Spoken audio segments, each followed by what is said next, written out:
मौत हुई थी यहाँ पर, तो हमारा एक स्टैंड था कि हर मरने वाला जो है वो कोरोना की वजह से नहीं मरा है, उसको बेड्स नहीं मिले, ऑक्सीजन नहीं मिला, डॉक्टर्स अवेलेबल नहीं थे, वेंटिलेटर्स नहीं थे, ये इंफ्रास्ट्रक्चर बहुत सारे हॉस्पिटल्स के अंदर स्टाफ की कमी थी।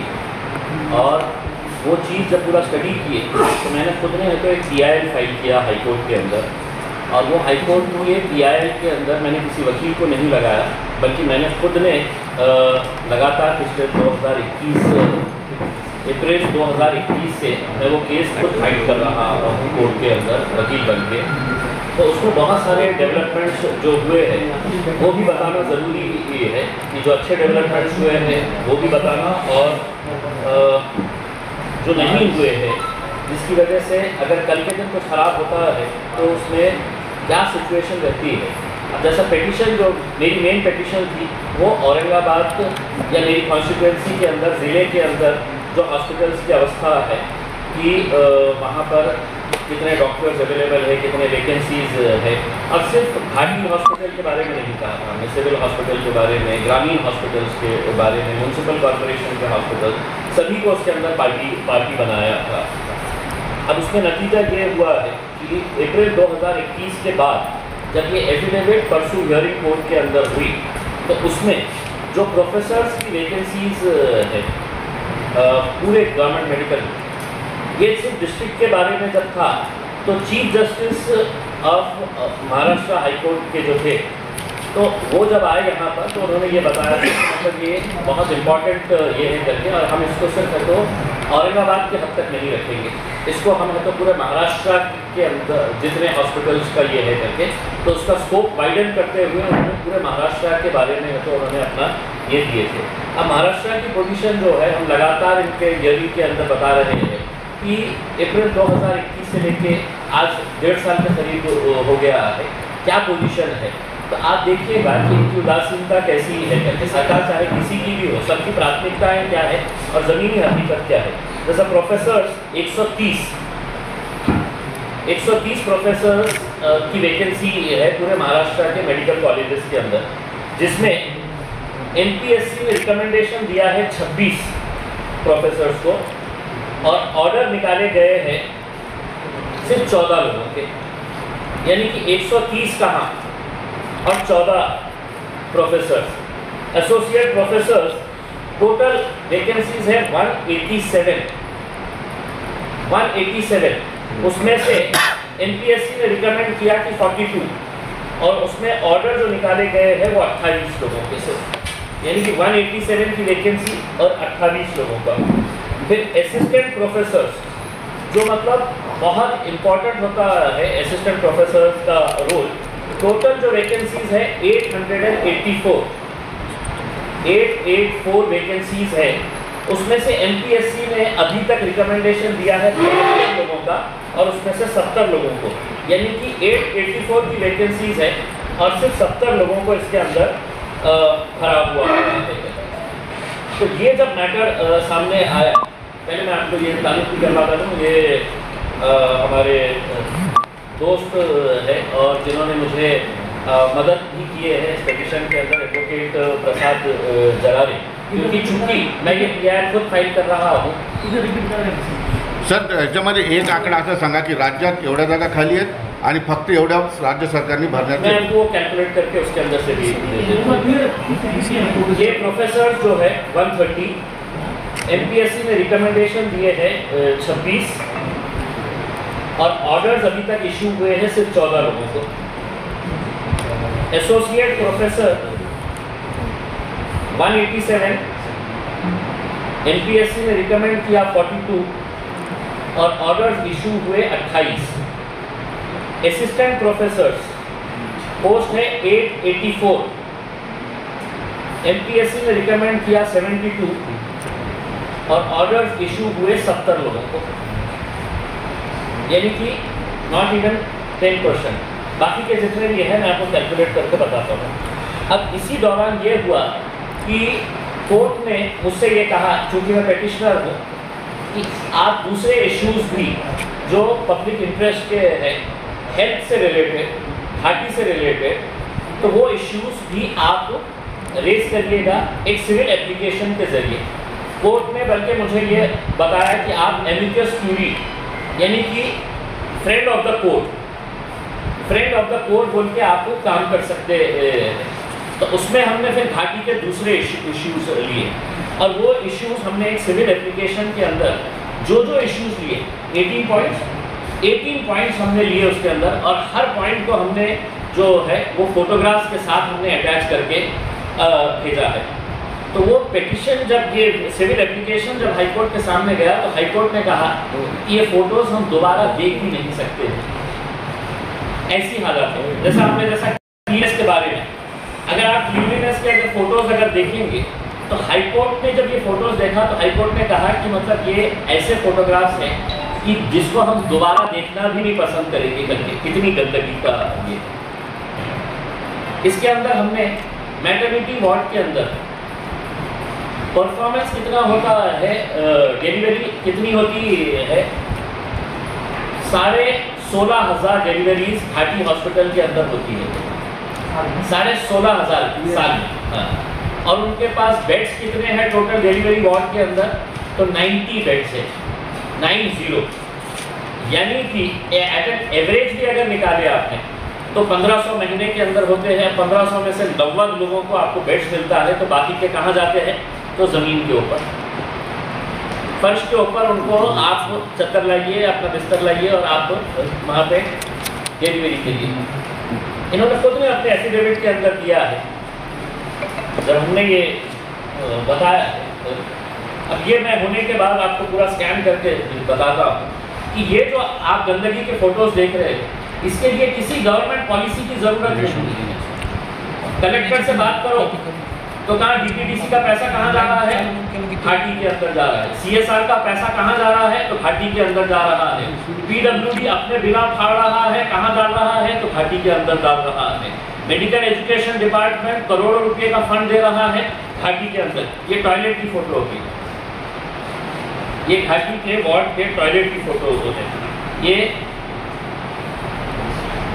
ये हैजार्डस वेस्ट जो टीनों के ऊपर पड़ा हुआ है।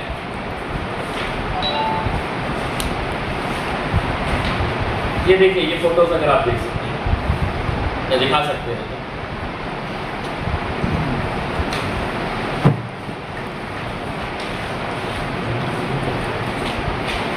ये कचरा नहीं है, ये सब हैजार्डस वेस्ट है जिसकी पॉलिसी है और गवर्नमेंट बहुत स्ट्रिक्ट है उस पॉलिसी के बारे में। ये टॉयलेट है, ये टॉयलेट के अंदर अगर कोई जा सकता होगा तो हॉस्पिटल का जितना भी स्टाफ है उनके सबके टॉयलेट्स बंद करना चाहिए और उनको बोलना ये यूज़ करो करके। तो ये फोटोग्राफ्स मैं आपको पूरे स्कैन करके देता हूँ, और जिसका ऑब्जर्वेशन हाईकोर्ट ने खुद कहा है कि हम खुद ये नहीं देख सकते है करके डबल सिक्स। ये उठाने के लिए कोई गवर्नमेंट की पॉलिसी की ज़रूरत नहीं है। इसको क्लीन करने के लिए कोई गवर्नमेंट का कोई नया कोई रूल लेके आने का है और उसके बाद में तो ये क्लीन करने का है। किसी न किसी की तो अकाउंटेबिलिटी होनी चाहिए। हमने पूरे फोटोग्राफ, पेशेंट ज़मीन के ऊपर पड़े हुए हैं, एम्बुलेंसेस एक कोने के अंदर है तो एम्बुलेंसेस है तो भंडार की तरह तो पड़े हुए हैं, और पूरे सामने घाटी के अंदर जो है वो प्राइवेट एम्बुलेंसेस खड़े हुए हैं। घाटी के खुद के एम्बुलेंसेस आपको जाइए, हमने फोटोज के साथ है तो हमने दिखाया। ये सब चीज़ें जब हाईलाइट करें तो कोर्ट ने बहुत ही स्ट्रिक्ट इसके अंदर ये लिया। अब इसमें जो है मैं पॉइंट वाइज जो कोर्ट ने अपने ऑर्डर जो दिया है, मैं वो ऑर्डर की कॉपी भी अगर हम तो डिस्ट्रीब्यूट कर दीजिएगा, मिल जाए तो बेहतर, ऑर्डर की कॉपी मिल जाए तो अच्छा। हाँ, अब इसमें एक जो ये है कि कोर्ट ने जो अपने परसों के ऑर्डर के अंदर ये किया है। अभी इससे पहले जो ये हुआ था, हियरिंग हुई थी, तो उसमें चीफ जस्टिस आए हुए थे, 1-1.5 महीना पहले की बात है। तो चीफ जस्टिस बैठते ही उन्होंने पूछे वो डॉक्टर के बारे में क्या हुआ है करके, जिस डॉक्टर ने काम ही नहीं किया था। चीफ जस्टिस ने जैसे ही उनके सामने आया तो उन्होंने खुद से मेरे बोलने से पहले ही, और परसों जब ये मैटर दोबारा जस्टिस घुगे साहब के सामने आया तो जस्टिस घुगे साहब ने शुरुआत इससे की कि वो डॉक्टर की इंक्वायरी का क्या हुआ है। अब किस डॉक्टर के बारे में बात कर रहे हैं हम? डॉक्टर आशीष दीवापुरकर के बारे में, जिसके बारे में डीन ने तो ये एफिडेविट दिया था कि नहीं वो बराबर से आ रहा है, काम कर रहा है, ऑपरेशन कर रहा है। और मैंने है तो ये चैलेंज किया था कि वो डॉक्टर ने एक भी ऑपरेशन नहीं किया, एक भी ओपीडी नहीं लिया, एक भी क्लास नहीं लिया, और इसके बावजूद वो तकरीबन 2 से 2.5 साल 2,52,000 रुपये की सैलरी हर महीना उठा रहा था, जबकि वो हॉस्पिटल आया ही नहीं, उसका अटेंडेंस ही नहीं था उसमें। ये पूरे अटेंडेंस डॉक्यूमेंट्स ये वो हमने है तो हाईकोर्ट के हवाले किए हुए हैं। हमने कहा कि पूरे डॉक्यूमेंट्स है तो आप मंगाइएगा करके, तो इसके बारे में हाईकोर्ट ने है तो वो डॉक्यूमेंट्स पूरे सीज करके रखे हुए हैं। अब इसके अंदर हाईकोर्ट ने ऑर्डर किया कि इसके ऊपर इंक्वायरी होनी चाहिए करके, तो वो इंक्वायरी के अंदर ये पाया गया है कि ये डॉक्टर जो है ये दोषी है करके, ही इज़ गिल्टी। और डॉक्टर ने जो जवाब दिया है, अपना एक्सप्लेनेशन दिया है, वो है तो संतोषजनक नहीं है करके अपनी रिपोर्ट के अंदर इन्होंने खुद ने है तो घाटी ने तो उनको लिखकर दिया है। अब हमारा ये स्टैंड है, और चीफ जस्टिस ने खुद ने ये कहा था कि we will take this matter very seriously and we will recover the amount from the doctor. के बाद मैंने खुद ने एक public interest litigation Aurangabad bench Bombay high court के अंदर फाइल किया था, और उसके लिए कोई वकील नहीं लगाया था। मैं खुद वो केस लड़ रहा हूँ पिछले 2 साल से। इस दौरान हमने अदालत को बताया था कि कितने सारे वैकेंसीज है सरकारी और नीम सरकारी अस्पतालों के अंदर।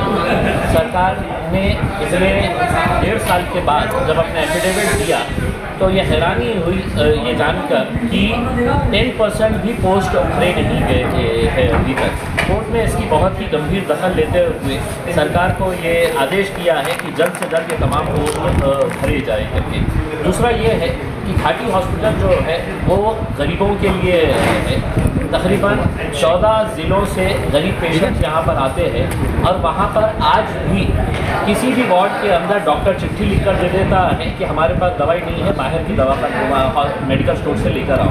घाटी अस्पताल के अतराफ में कम से कम 26 मेडिकल स्टोर्स पिछले 2 साल के अंदर शुरू किए गए हैं। ये क्यों शुरू किए गए हैं? क्योंकि उन्हें अंदर से बिजनेस मिल रहा है, गरीब पेशेंट परेशान है। ऐसे हालात के अंदर जब हाईकोर्ट ने जीएमसीएच को और सरकार को नोटिस इशू किया तो उन्होंने अपने जवाब के अंदर ये नहीं बताया है कि हमारे पास मेडिकल दवाइयों का शॉर्टेज है। उन्होंने प्रोसीजर समझाया अदालत को कि हमारे पास जब शॉर्टेज होता है तो हम हैफकिन इंस्टीट्यूट को लिख कर देते हैं, और हैफकिन इंस्टीट्यूट तक ये प्रोसीजर कंप्लीट करता है करके उसमें अदालत ने इसकी बहुत गंभीर दखल लिया है, और ये कहा है कि अगर ये सिस्टम इम्प्रूव नहीं हुआ तो हम हाईकोर्ट आदेश जारी करेगा कि कोई भी डॉक्टर डायरेक्ट किसी पेशेंट को अगर चिट्ठी लिखकर नहीं देगा कि ये दवाई तुम बाहर से लेके आओ करके। दूसरा ये है कि इसी जीएमसीएच हॉस्पिटल के अंदर एक डॉक्टर का मामला सामने आया था, डॉक्टर आशीष दीवापुरकर, जो एक कार्डियोवैस्कुलर सर्जन थे। ये मामला मैंने अदालत के अंदर उठाया था कि ये डॉक्टर एक बार भी एक ऑपरेशन नहीं किया है, एक ओपीडी नहीं अटेंड किया है, एक मीटिंग अटेंड नहीं किया है, एक क्लास नहीं लिया है। इसके बावजूद हर महीना 2,52,000 रुपये की सैलरी डॉक्टर को दी जाती है, जबकि वो डॉक्टर कभी यहाँ पर आया ही नहीं है। अदालत ने इसकी भी गंभीर दखल ली और उसकी इंक्वायरी लगाई गई थी, और उस इंक्वायरी के अंदर वो दोषी पाया गया है, उसके ऊपर डिसिप्लिनरी एक्शन शुरू किया गया है। चीफ जस्टिस ने यहाँ तक कह दिया था कि हम ये पैसा है तो उस डॉक्टर से रिकवर करेंगे। मैं अदालत से ये गुहार लगाने वाला हूँ, अपील करने वाला हूँ कि सिर्फ डॉक्टर से पैसा वसूल करके नहीं होगा। ये पूरा एक नेक्सस था, और उसके अंदर जो लोग शामिल थे, चाहे वो जीएमसीएच का एडमिनिस्ट्रेटिव स्टाफ हो, डीन हो, या जो भी क्लर्क्स इसके अंदर शामिल थे, कि जिनको ये जिम्मेदारी थी कि उस डॉक्टर की अटेंडेंस को चेक करना, उसके ऑपरेशन का डिटेल्स मेंटेन करके रखना, तो ये सब मिली भगत थी। और अदालत ने इसकी गंभीर दखल लेते हुए ये आदेश किया है कि ये डॉक्टर को भी अब इस केस के अंदर पार्टी बनाया जाए। तो एक बहुत बड़ा गोरख धंधा पार्टी के अंदर चल रहा था, जिसको हमने उजागर किए हैं। और दूसरे मुद्दे भी हमने अदालत के सामने रखे हैं, जैसे सफाई का मुद्दा है, वहाँ पर एम्बुलेंसेज जो खंडर होके पड़े हुए हैं, बिल्कुल ख़राब हालत के अंदर पड़े हुए हैं, ये सब मुद्दे हमने हाईकोर्ट के सामने रखा, और हाईकोर्ट ने बहुत ही गंभीर दखल इसके बारे में लिया। मामला वसूली करने का